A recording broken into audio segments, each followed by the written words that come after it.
Liliana, zombies, Emrakul.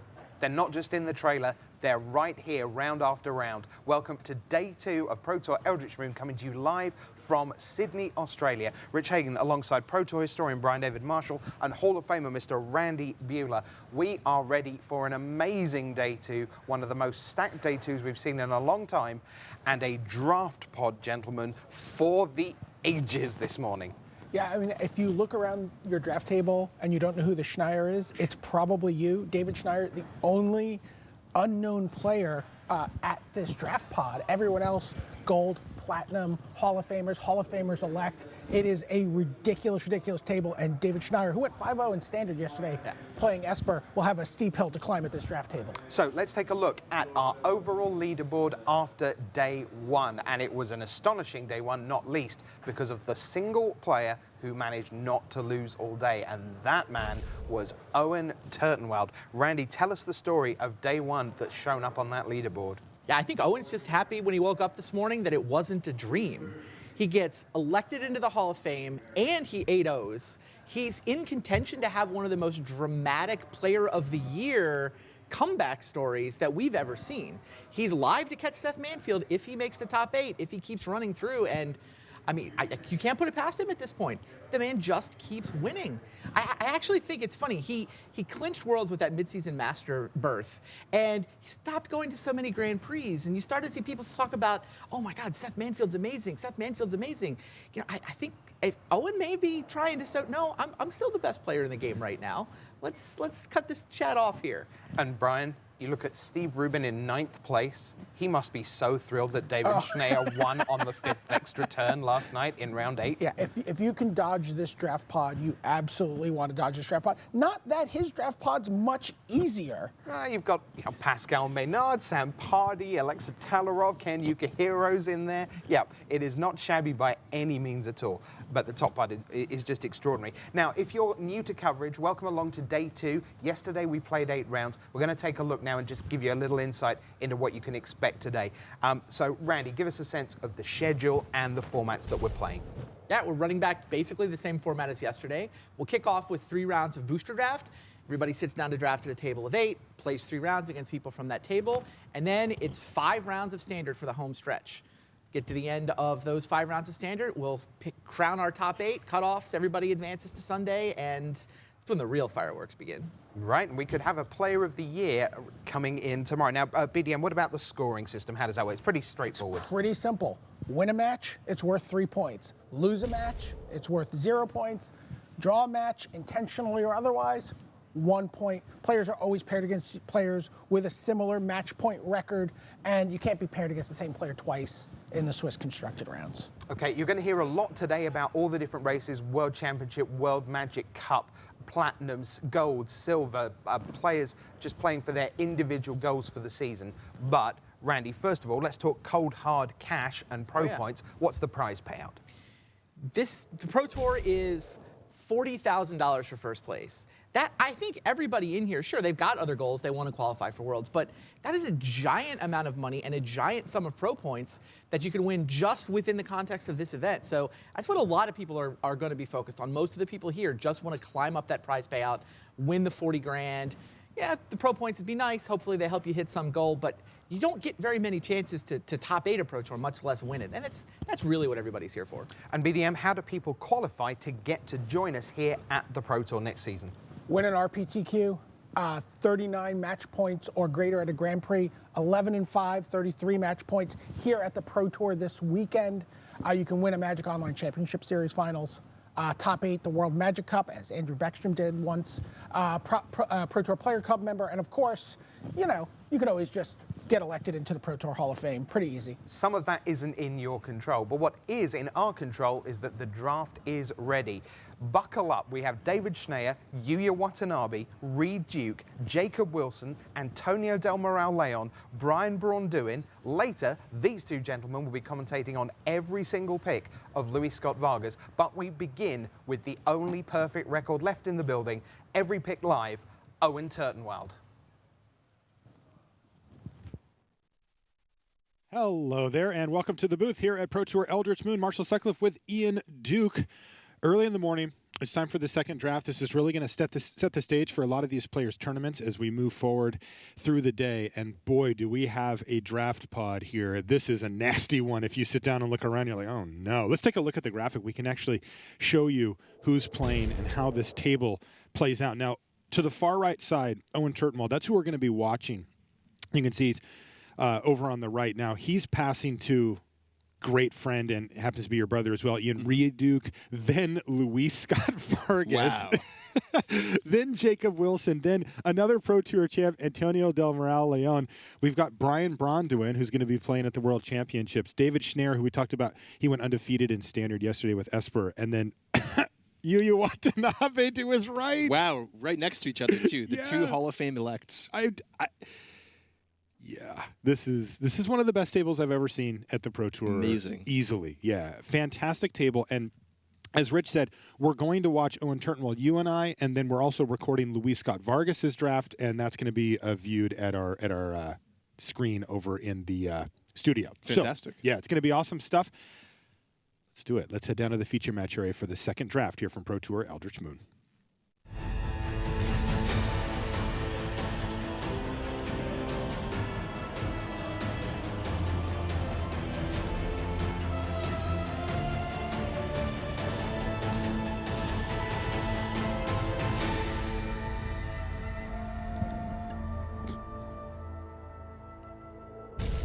Hello and welcome to coverage of Pro Tour Eldritch Moon. I'm Marshall Sutcliffe in the booth with Ian Duke.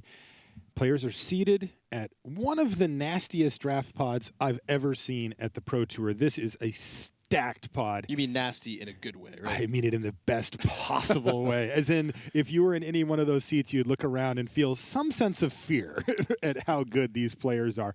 We're going to be starting things off by watching Owen Turtenwald draft. You take a look at Owen here. He's undefeated for starters, coming in from yesterday. He's already 8-0 in the tournament, and he's coming off of being elected into the Pro Tour Hall of Fame. So a heck of a weekend for Owen so far. Let's get into his draft. We're going to start things off with Eldritch Moon, and it looks like he's pulled a Murder and a Haunted Dead to the front, as well as a Brazen Wolves, Ian. Yeah, Murder's looking great here. It's one of the best black uncommons easily, one of the best uncommons in the set. A great, clean way to start a draft, goes in any deck. I think the only reason Owen might not pick Murder here is if he has a different color preference. Yeah, and you know what? There's a good chance that he does. Now, Murder probably is enough to pull him in, but black starting to get the reputation as the weakest of the five colors in Eldritch Moon, though the uncommons are great. We saw a couple of them in this pack, in fact, and Murder being, gosh, maybe the best uncommon in this. I mean, it's up there. Clear Shot's fantastic, Savage Alliance, but Murder is just this clean answer to anything in the format, and that's a really nice tool to have this early. All right. Looks like, let's see what he pulls to the front here. Looks like a Lupine prototype there in the front. And he's kind of working his way through the pack. There's a Sigardian Priest. Yep, great common. Yep. You can see a Dusk Feaster and a Fiend Binder in there as well. Honestly, not an exciting pack here for Owen. Yeah, I mean, yeah, Sigardian Priest looks like the best choice there. It's a solid pick, one of the better white commons for sure. Interesting part about black-white is that there are not a ton of synergies in the black-white color pair, but Yeah, I there's a agree. decent amount of removal. I mean, we see his first two picks are effectively removal spells in one form or another. So would you say if he does stick with black-white, he's going for more of a good stuff, just solid cards kind of deck? Yeah, the one deck that really, the one strategy that really does stand out is Ironclad Slayer. Okay. You can buy back Boon of Emrakul and even occasionally Choking Restraints. Interesting. Yeah, maybe even a Deadweight if you're very lucky. Here's a Spell Queller third pick now for Owen, and it looks like he's going to go ahead and take it. Now, Yeah. I like this move by Owen. This gives him the opportunity to say, okay, I don't have to play Murder. I might just be blue-white Spirits or some type of blue-white build, and Spell Queller will be a very powerful card in that. We've seen this pretty consistently as well, Ian, that the players are hesitant to take gold cards first pick. Mm-hmm.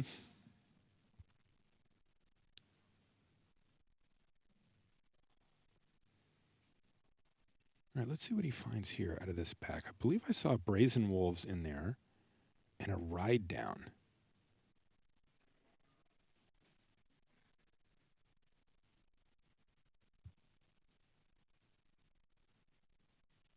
I may be mistaken about that Brazen Wolves. Looks like a certain death as well if he wants to stick with that first pick murder. It was Insatiable Gorgers as well for the okay. red card there. Yeah, but you're right. He took the certain death. He's going to stay on the removal plan here. And boy, does he have a lot of it already. Yeah. So far, this has been a tricky table to navigate here for Owen. It has not presented itself as obvious picks yet. He's got a drag under pulled to the front now.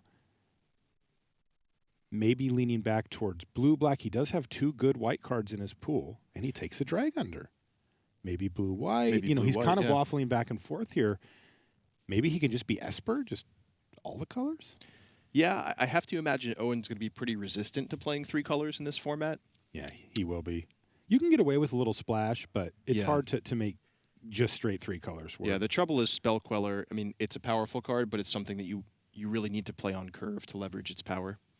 Looks like an Exultant Cultist or a second copy of Certain Death are on the docket here for Owen, and he goes for the Cultist. So okay, this could be an indication that, he's shifting gears a little bit and might be headed toward white-blue, I guess. Potentially blue-black. He still has Murder. He still has Certain Death. But he's also got Spell Queller and Sigardian Priest. And now he's got the Cultist here as well as the Drag Under. What I would assume that we're seeing here is that Owen is recognizing that blue is a little bit open, right? I mean, Exultant Cultist is a solid card. You're going to play it in all your blue decks. Yeah, more so I think the Drag Under. I've heard that called the best blue common by some players. I don't know if that's a universal opinion or not. But I don't know if it is either, but I have it in that slot. Mm-hmm. I think the card's fantastic.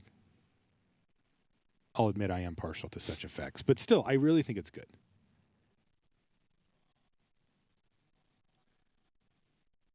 Let's take a look at this next pack here, as Owen does seem to be solidifying himself into the white-blue camp here, as he's taken Fiendbinders now. So I think he wants to play that Spell Queller and is willing to leave Murder on the wayside. Yeah, that makes a lot of sense to me. I mean, we haven't seen too many strong black picks. Part of that could be that it's being cut off. Part of it could just be the way the packs broke. He's got a Lunarch Mantle pulled to the front. And frankly, there's just not a lot in this pack for him, so he's just going to take that. Playable card. You know, we did see it do some work in the feature match area. Kind of a high-risk, high-reward type card, but it fits in certain strategies where you're trying to really just get off to a quick start and jump on your opponent, and it allows you to pile on a lot of damage early in the game. Now, it does come with some risk, as you can see quite plainly. It is an aura, and if your creature gets bounced or killed, you're going to feel it. Looks like a shield bearer there for Owen. So solidified, I would say, into blue-white here as we wind down this pack.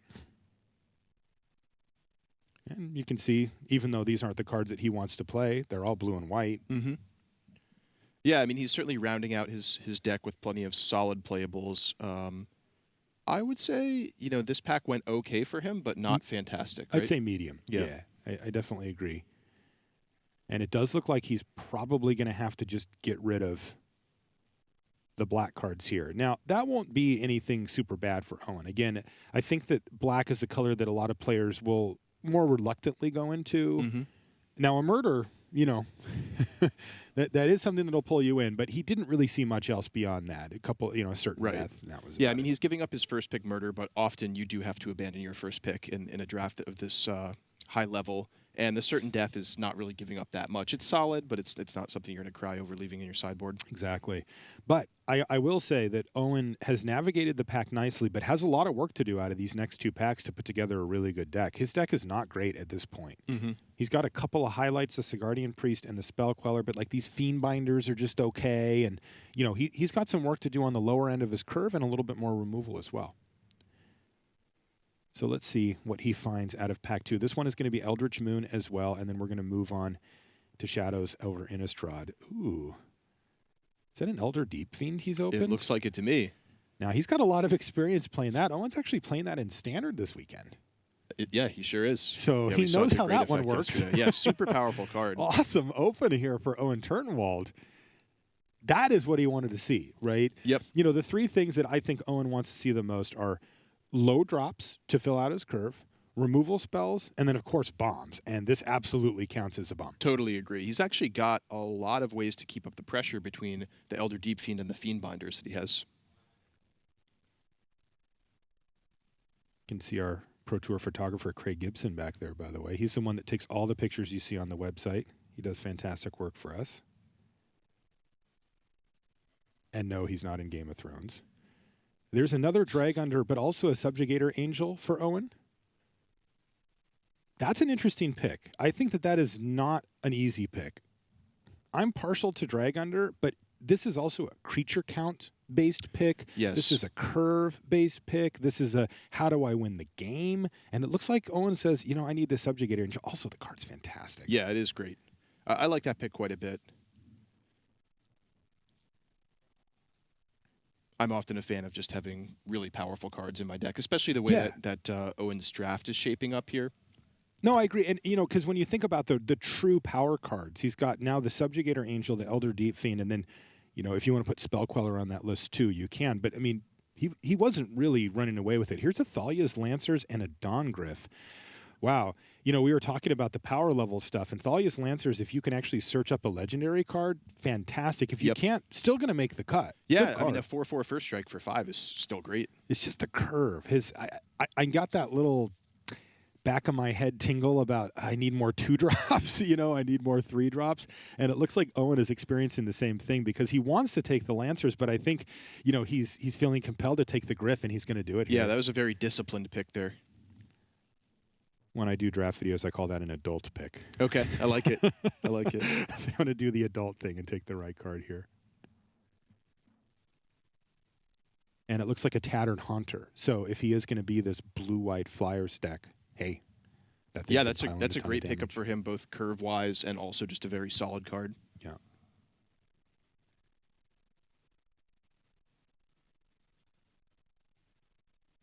He's got a Geist of the Lonely Vigil that he's kind of hemming and hawing over, but I can't imagine he takes it over the Tattered Haunter here. Yeah, I can't imagine that either.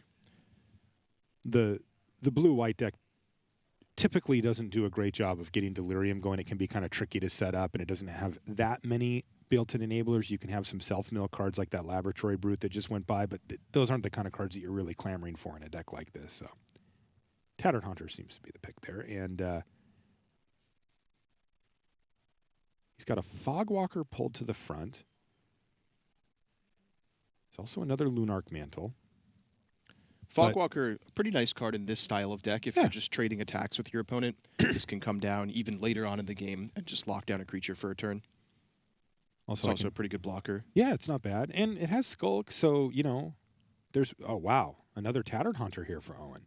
That's a really nice pick. By the way, look at this pack. Blue, white, green, black, white, white, blue. Like, I think he's in the right colors. Yeah, I think so too. And that's where I was really impressed in that first pack, being able to abandon those black cards and move into white and blue. I think he really found where he was supposed to be in his seat, and that is so important in a draft this high level. Yeah, great stuff from Owen. There's so many blue and white cards in that pack. He was considering taking Spectral Reserves there, as I think that, that's a card that can absolutely find a home in your deck.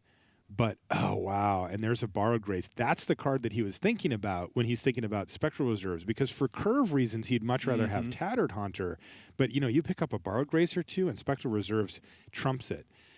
In this case, though, he's once again faced with a really tough decision on if he's going to go for Steadfast Cathar, the 2-drop that he really needs, or the Borrowed Grace, which can be a win condition. And once again, we see a real disciplined pick there from Owen taking the Steadfast Cathar. I don't think we're going to see him take that Providence over a second Drag Under here, by the way.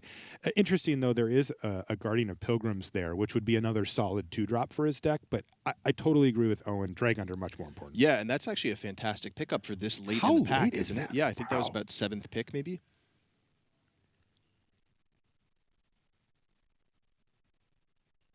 This is impressive stuff, I have to say. This is really watching somebody who understands booster draft at a deep level, who understands it on a fundamental sense, and is willing to have the discipline to apply the correct picks and to make the tough decisions. I mean, remember, pack one, pick one here, murder. Yeah. Like, and he got clear away from that. Yeah. And quickly, too. A Desperate Sentry was picked up in the last pack. Interesting to note, that's pretty good to emerge out of with Elder Deep Fiend. Oh, great point. Doesn't look like Owen's going to pick up any more emerge cards. In fact, that was maybe the only one he saw all draft. Yeah. I did not see any. Yeah, those Wretched Gryphs have been Yeah. getting snapped up really quickly here at this Pro Tour. Yeah, blue-green emerge has certainly shown itself to be one of the better draft decks, and I think it's the favorite of a lot of the professional players. Yeah, we saw Antonino De Rosa yesterday give us a draft tech on that. Now, Luis is actually at this table, and I know that he's partial to that deck as well. But, you know, yesterday, Luis had to draft red-white, for example, because it wasn't there. All right, so Owen has really moved in on blue-white. We know that that's what he's going to be heading into the last pack. And I have to say, that pack was very good. It was very, very good. I think what we saw was the maneuvering in pack 1 really paid off for him there in pack 2. And he's got to be feeling pretty good here. I mean, that pack had like 8 cards in it, and 2 of them were not blue or white. Like, he's definitely in the right colors. It's just a matter of filling in the gaps. And, you know, the fact that he picked up so many playables in this pack really lets him start to have some flexibility. You know, those, you know, Fiend Binders, he's got 2 or 3 of those, and he might only want to run 1 or 2, and he can start kind of replacing 4s with better 4s and making curve picks and that kind of thing in this last pack. Now, Marshall, comparing what he's got so far to sort of the ideal version of the blue-white deck, it seems to be like he's especially aggressive. Is that where you want to be with this archetype, do you think? Yeah, totally. Yeah, you can make this into a flying tempo deck, no problem. You use your Drag Unders and your Tattered Haunters to just pound in damage and keep your opponent off balance. And that is a time-honored strategy that is very much alive here in Eldritch Moon. All right, speaking of, ooh, nice pickup here as the Shadows over Innistrad pack gets opened. He's got an Aberrant Researcher there. Ooh, very, very nice. Yes. Don't think he's going to take anything else. Oh, I spoke too soon. There's an Angelic Purge in this pack as well, Ian. Okay, yeah, that could be a consideration. Absolutely. Those cards are pretty close in my mind. Tough choice, Yeah. yeah. He does have quite a few 4-drops, and Angelic Purge is an excellent removal spell. It would basically jump to be the best removal spell in his deck if he does take it, and he's going to. Yeah, you can't blame him there. He, you know, the Aberrant Researcher is better than his other 4s, but he doesn't really have a replacement for an Angelic Purge. Right. Where, If you think about what he's got bounce spells and tapping creatures, right? But no permanent answers to a threat. So it's really good to have one copy of that in his deck. Absolutely.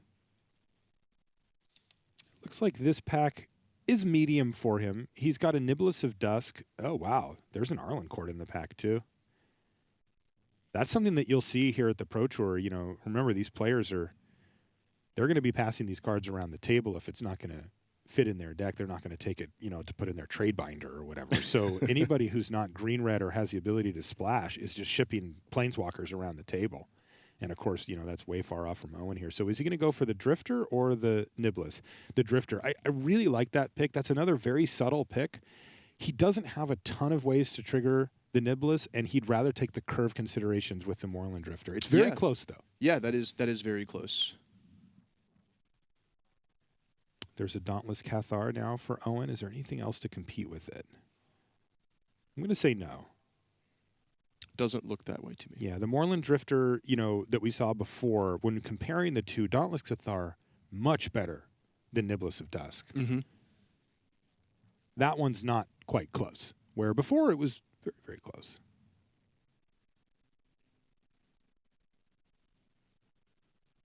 Did see a Watcher in the Web in that pack. That's something that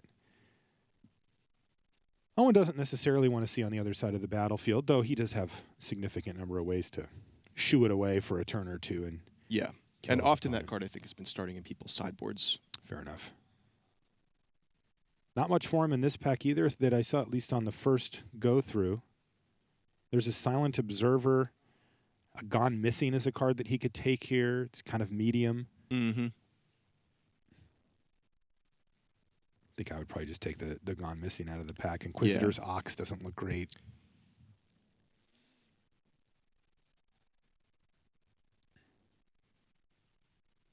Looks like he did take a glance at Survive the Night as well, but took the Floating Hat.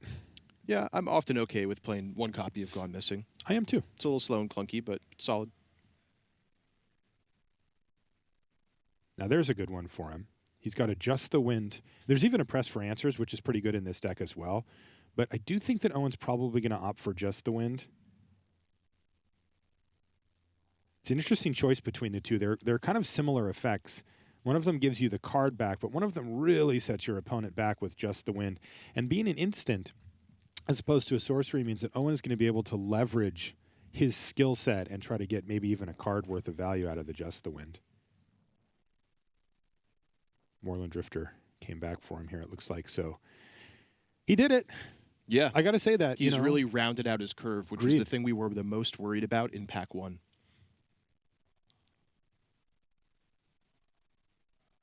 This is just fun to watch. You know, if you love drafting, this is it. Like yeah, this is just a clinic to me in how to booster draft. It's fantastic stuff. A great example of making some really disciplined picks, you know, from shifting out of black all the way to prioritizing his curve and sometimes taking the overall weaker card. Yeah, Owen is very, very disciplined here this weekend. He's got an Emissary of the Sleepless, and this is interesting. Now you see he's going to take Clip Wings because he knows how good that card is against him, and he knows that it's unlikely that he's going to play Emissary of the Sleepless. So he weighs out those two options and says, I'd rather just not have to face a Clip Wings at some point. I'm going to cut it. By the way, there's another one. Now I can tell you, if there were playable cards for Owen in these packs, he would be taking them. Mm-hmm. I'm not even talking about great cards, just cards that might make the cut for him. He's not trying to go out of his way to cut Clip Wings, but if there's nothing else that's going to make the cut, hey. Right, and what I really like is, you know, when he is in a position where he needs to counter draft because there's nothing for him, he's thinking about which cards are best against me, not which are the most powerful cards. Yeah, that's a great point. And that Watcher on the Web actually came back, so now he's going to cut that as well. Mm-hmm. Because, you know, you don't really care if you pass a decent card, you know, to somebody else in the draft. They're just going to use that to play against each other, right? But what you want to eliminate are the cards that are specifically good against your deck. He, by the way, just he just took 2 Clip Wings and 2 Watcher in the Webs out. The nice part is that because Owen maneuvered out of in Pack 1 and put himself in the most open color pair he could, which ended up being exactly what happened. He gets late Moorland Drifters like this, and he has packs to spare. I mean, he's probably got 26, 28 playables right now. Mm-hmm. And that means, you know, he could just, I mean, look at this. Some of the runner-up cards from that pack earlier are all still in the pack. Yeah. He's definitely in the right colors for his seat. Yeah, it's easy to see why Owen Turtenwald is considered one of the best players in the world. What a fantastic draft! I'm just in awe of him. I just think that, like, the level of skill you need to do what he just did and to make all, I think he just like perfected that draft. Yeah. It was just fantastic stuff. Especially, you know, I mentioned it too, and you did too. One of the, you know, maybe a little less flashy parts about booster draft is discipline, right? Mm-hmm. You know, sometimes it does mean staying the course, or, you know, taking a card that you really need for your deck over one that's, you know, maybe even more powerful. How do you think Owen is feeling about his deck after that draft? I think he's going to feel like it's very solid. Mm-hmm. Look, he ended up with powerful cards with Subjugator Angel and the Elder Deep Fiend. He's also got a Spell Queller, but it's not a bomb-laden deck where he's just sitting there, you know, like, how did this happen? I can't believe I have all these rares. And, you know, it's not one of those decks. What I do think, though, is that it ticks every box that you want to tick in Limited. It's got a good curve, it has a solid game plan, and it has removal plus late game finishers. It just has everything you need. So, fantastic stuff from the feature match area. We still get to watch Luis Scott Vargas draft as well. Let's send it over to Richard Hagan at the news desk. Thanks very much, Marshall. Thanks, Ian, with the call there on every pick of Owen Turtenwald. Now, remember, Owen, of course, he's playing for top 8 here and to try and win a trophy. He's also potentially playing for Player of the Year. Seth Manfield, who led the race coming in, went 5-3 yesterday. He's still drafting this morning. We'll look for a good finish over the course of the day. But if Seth does not get probably a 7-1 record today, taking him to 12-4, which would likely put him into the top 8, right now, Owen Turtenwald at 8-0 probably needs 4-4 to make the top 8, and if he does that and Seth does not make the top 8, well, at that point, Player of the Year would be up for grabs for Owen, potentially by reaching the final tomorrow afternoon. So, lots at stake, but plenty more at stake at this incredible draft pod. 2 seats round from Owen Turtenwald was Louis Scott Vargas, and we are going to take a look at every pick of every pack in the company of Brian David Marshall and Randy Bueller.